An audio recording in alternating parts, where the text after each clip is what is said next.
இஸ்ரவேல் ஜனங்கள் எப்பொழுதெல்லாம் ஆண்டவருடைய சித்தத்திற்கென்று ஒப்பு கொடுத்து அவருடைய கைகளில் தங்களை ஒப்பு கொடுத்து யுத்தம் பண்ணாங்களோ அந்த யுத்தத்திலே ஆண்டவர் அவர்களுக்கு ஜெயத்தை கொடுத்தார்.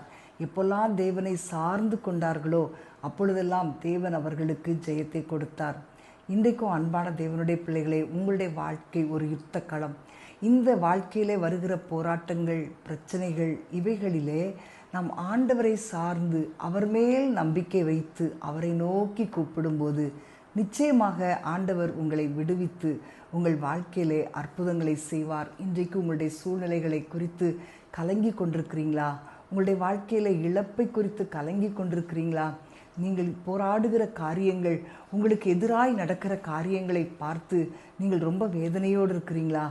ஆண்டவர் கொடுக்கிற அந்த சர்வாயுத வர்க்கத்தை அணிந்து கொண்டு அந்த மாம்சத்தோடு இரத்தத்தோடு மட்டும் இல்லை, வானமண்டலங்களில் உள்ள பொல்லாத ஆவிகளின் சேனைகளோடு நீங்கள் யுத்தம் பண்ணும்போது நிச்சயமாக தேவன் உங்கள் யுத்தத்திலே உங்களுக்காக யுத்தம் பண்ணி நீங்கள் சும்மா இருப்பீர்கள். அவர் உங்களுக்காக யுத்தம் பண்ணி உங்களுக்கு ஜெயத்தை கொடுப்பார். நீங்கள் நிச்சயமாக உங்கள் வாழ்க்கையில் எல்லா காரியங்களையும் கடந்து வந்து ஜெயத்தை சுதந்திரிப்பீர்கள்.